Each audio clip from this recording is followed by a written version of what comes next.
aula de artes, a segunda aula aqui no Meet, que a gente vai corrigir a atividade da semana passada, que a gente viu sobre o recorte do Sorriso de Mona Lisa e um recorte da Sociedade dos Poetas Mortos e a parte das funções da arte. Então, hoje é correção de atividade de arte, mas não tem assunto novo, quer dizer, não tem atividade nova, vai ter assunto para vocês lerem no decorrer da semana, né, artes rupestres, mas sem ter atividade, certo? Essa semana não vai ter atividade de artes. Pronto, então, a primeira questão da atividade da semana passada foi essa aqui. Segundo o vídeo 1, né, e o 2 também teve, do Sorriso de Mona Lisa, em uma escola tradicional para jovens, né, meninas, eram muito empenhadas na leitura dos materiais. Qual a ideia que elas tinham sobre a arte? E após essa provocação da professora no vídeo 2, houve alguma mudança, alguma alteração? Comente sobre.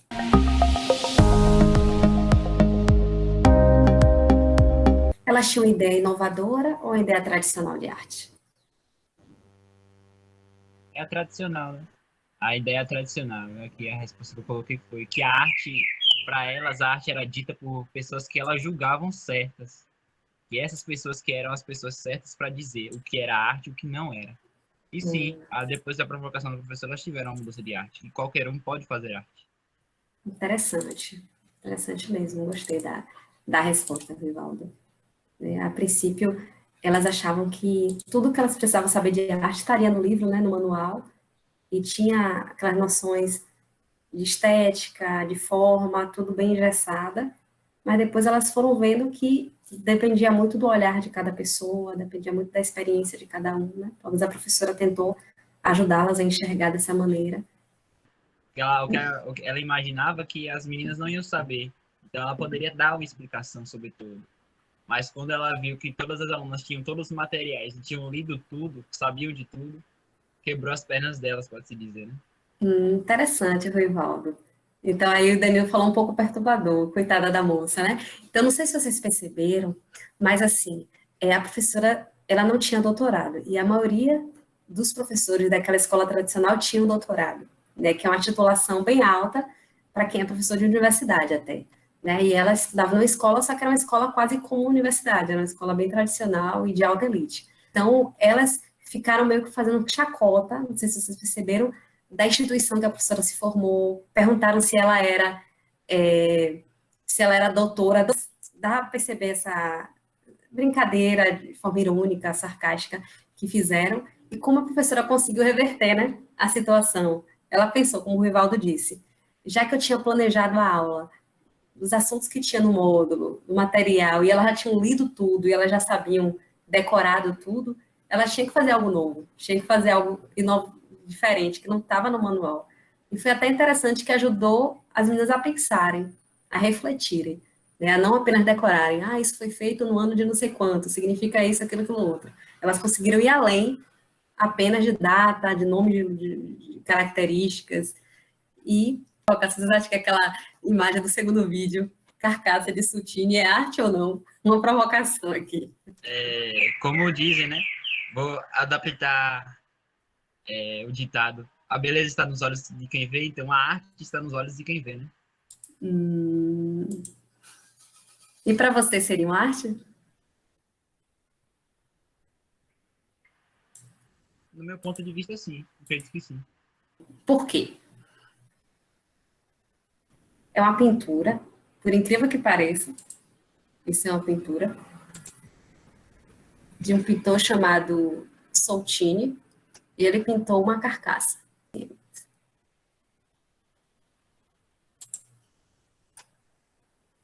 Aí o Rivaldo disse que acha que é arte, alguém acha que não é, ou alguém concorda com ele achando que Acho que é. eu vou mudar minha resposta. Olha sobre tela. 72,5 por 49,8. Né? Ele foi de 1894 a 1943. E ele fez uma pintura, né, que foi de uma vaca esfolada de Chem Soltini.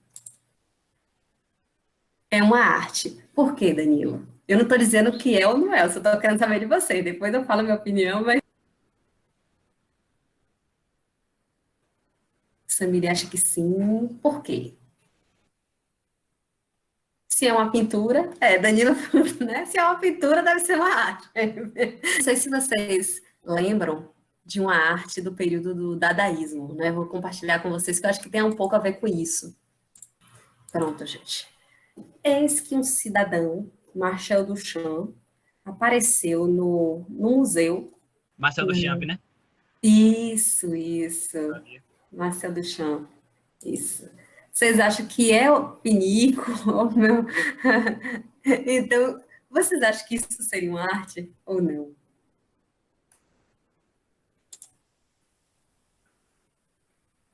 É uma provocação aqui, não tem resposta nem certa nem errada. Eu quero que vocês, de certa forma, sim. Por quê, Danilo? Um pinico no museu vira arte. Pelo processo de criação. Sim, Danilo, passa pelo processo de criação. Algumas artistas, né? Não sei se entre aspas ou sem aspas, como Duchamp, Marcel Duchamp, né? Mas como é francês, Duchamp, como esse que fez Carque Sultini, eles são artistas não muito convencionais, né? A arte deles não é uma arte clássica, não é uma arte realista, né? Eles são, assim, artistas modernos, digamos assim, pós-modernos, que eu não acho uma boa arte. É arte para eles, né? Mas para mim não é uma boa arte, na minha opinião. Mas tem gente que acha que é boa. Então, essa questão de arte é meio relativa, esse conceito de belo e tal. Só que, ao meu ver, um urinol e botando no museu é uma provocação, na verdade. É uma arte que o objetivo seria mais provocar, né? E talvez Carcaça de Sutini tenha esse objetivo de provocar também, né? De trazer essa reflexão. Por quê? Porque a arte passou por alguns processos, né? Tanto que, segundo autores e tal, existem três características, três funções principais da arte, né? Tem a arte como formação, a arte formalista, tem a arte enquanto realidade, né? Trazer uma realidade, e a arte enquanto estética. Então, teve um período no realismo, no classicismo. Então, assim, teve um período em que a arte boa, bonita, era uma arte muito realista. Então, por exemplo, aquelas artes de Leonardo da Vinci, né, A Noite Estrelada de Van Gogh foi um pouco depois, já foi no período mais próximo do modernismo, que não é tão realista assim, né? Que é alguma representação. Porque a arte era bonita se ela fosse igual a uma cópia da realidade. É até como se fosse fotografia. Então, o que aconteceu? Alguns artistas, como Duchamp, como Soltini, foram inovadores pelo tempo deles, foram além do tempo. Eles falaram aqui, ó, eu vou fazer uma brincadeira com isso aqui, eu vou fazer uma crítica, uma sátira, uma ironia, e vou transformar qualquer coisa em arte. Vou dizer, já que o pessoal fica... E fizeram, né, nesse período da vanguarda europeia, dadaísmo é uma das vanguardas, né, e o dadaísmo significava o quê? O nada. Só que o nada não era aleatório, por mais que pareça ser aleatório. Eles fizeram com um determinado propósito, de romper, de refletir, de criticar, de questionar. Então, o que que o Marcel Duchamp pensou? Ele, olha, já que se eu botar lá algo no museu de arte virou arte, eu vou pegar um pinico e botar no museu para ver se virou arte também. Foi uma coisa mais crítica, foi mais reflexiva, teve mais esse viés, né? Tanto que uma receita para um poema dadaísta era o quê? Você pegar um jornal, um exemplo, pegar uma revista, cortar as palavras de um determinado parte do jornal, misturar e ficar pegando aleatoriamente, escrevendo um poema aleatório. Isso é uma receita para o poema dadaísta. Ou seja, eles tiveram muito essa questão, né, da ruptura, da reflexão, da crítica, da ironia, do sarcasmo. Então, o dadaísmo é uma arte, eu não considero bonita, mas eu acho engraçada, interessante e instigante. Né? É algo que tem essa ideia de instigar, de provocar, de refletir. Né? Aí houve o que nesse período das vanguardas? O surrealismo, o expressionismo, que são mais conhecidos até, o cubismo, mas também houve o dadaísmo, que foi essa questão da provocação, muito comum do Duchamp, e se o Soltinho não for dadaísta, ele tem um viés muito forte com o dadaísmo, que é essa questão de pegar algo aleatório e transformar em arte, né? Como ele pegou o linó e quis transformar em arte, então pegou uma carcaça e quis transformar em arte. Então, tem esse viés de provocação, que foi o que a professora quis trazer para elas. Já que vocês têm tudo memorizado, tudo decorado, isso aqui é arte para vocês? Se não é, por quê? Né? Então, não tinha isso no material, então elas tinham que ler, tinham que pesquisar, tinham que refletir. Né? Foi interessante a provocação da professora. Depois ela botou uma imagenzinha que ela tinha feito quando criança, a fotografia da mãe, justamente para ajudá-las a refletir sobre isso. Né? Quem diz o que é arte ou não, por que a arte é boa ou não é arte é boa, quem falou que é e que não é. Né? Então, segundo especialistas, arte é pintura, é fotografia, é música, é literatura. Então, Danilo falou, parecia ser brincadeira, mas se a pintura é arte. Agora, se é arte boa ou ruim, aí vai de acordo com, né? Se é uma arte esteticamente bonita ou esteticamente feia, se é uma arte, né? Se é uma arte que você compraria e colocaria na sua casa como arte, ou se você não queria, eu não colocaria na sala de minha casa, não, essa arte. Entendeu? Só que é uma arte que, para nós, não é uma arte bonita, entendeu? Para nossa vista, assim. Porque, às vezes, a arte também serve para provocar, né? A arte tem beleza, tem estética, mas também a arte pode provocar, pode refletir, pode criticar. Que foi a arte de Machado Duchamp, essa de Sottini, a arte de Tarsila do Amaral, com Abaporu, a arte daquele Retirantes, né, Cândido Portinari. É assim, gente, vocês acham que ela é bonita ou não? Esteticamente, não. Vocês acham que características ela tem para vocês? O que, que ela traz para vocês? Mortas, né? Como se elas tivessem, como é que eu posso dizer, zumbis, quase zumbis, que dão sensações esqueléticas, a pele quase seca. A imagem é bem estranha, é bem feia. Por isso que eu falei que esteticamente ela não é bonita. Ele falou sofrimento, pobreza, Danilo, no meado de fim de uma guerra, parece uma guerra mesmo. É bem feita e tá, relata uma realidade muito triste, a Elton falou, é verdade. Parece cenário de seca no Nordeste, Ellen falou, pobreza e fome. A arte esteticamente é feia, mas é bela num ponto de vista subjetivo, né? Se você vê assim, parece que o Cândido Portinari retratou para aquele período, parece que desenhou a alma daqueles personagens, naquele contexto de seca, vocês falaram do cenário, parece um determinado lugar, região aqui do Nordeste, ou algum lugar do Brasil ou de outro país, que tenha parte muito tropical e com secas. E Emily falou realidade de sofrimento, e que quando a pessoa olha há muito tempo, pode se sensibilizar. Sobre o segundo vídeo, né, o terceiro e o quarto, quero dizer, da Sociedade dos Poetas Mortos, em que o professor busca auxiliar o estudante. O que é que vocês viram? O que é que chamou a atenção de vocês? Vou colocar aqui a pergunta. O segundo vídeo de A Sociedade dos Poetas Mortos mostra a experimentação nada convencional do professor buscando auxiliar o estudante, que é muito tímido, em um processo dele de criação, de trabalho artístico, literário. Ele é bem sucedido ou não? E fale um pouquinho o que vocês entenderam desse. Pronto, Samir respondeu. Ele é bem sucedido, a forma que ele se expressa vai muito além. Isso, Samir, interessante, né? O professor foi bem sucedido, o estudante também foi bem sucedido. Então, percebam, gente, como, através de uma atividade de artes, o estudante pôde descobrir algo que ele não tinha, que ele achava que não tinha capacidade. Né? Perceba que, além de tímido, vocês perceberam a autoestima dele? Né, como era baixa? Isso, a Milena falou, o jovem é muito bom em criar versos para poemas, e o professor saber do seu potencial. Porém, ele só consegue colocar para fora aquilo que sente depois que é incentivado, e se levantar da sua cadeira, só pede para equilibrar em alta voz, e ele começa com medo e seguro, mas em pouco tempo seu dom expressa a todos daquela sala. Ah, ótimo, Milena, você fez uma síntese muito boa. Daniela falou, eu gostaria de ver o professor estimulando o aluno, é bem sucedido. Porque inicialmente quando o professor pede, ele fala que não fez a atividade, o que muita gente aqui dessa sala provavelmente já passou, mas o professor não se deu bem, eu, por exemplo. Mas depois que o professor começa a instigar ele a agir, a começar a declamar um poema de uma frase muito improvável que o professor colocou na lousa, ele se sai muito bem depois do professor ter instigado ele a fazer isso. E o mais interessante é que o professor diz, não pense, só fale. Tape os olhos, diga tudo. E quando tudo que ele falava, o professor mandava ele ir mais além. No momento que ele fala que ele está com os olhos fechados, que tem um homem na frente dele, o que o homem diz? Depois ele cita um cobertor. O que tem o cobertor? Como é o cobertor? Ele sempre vai instigando a ele ir mais além, né?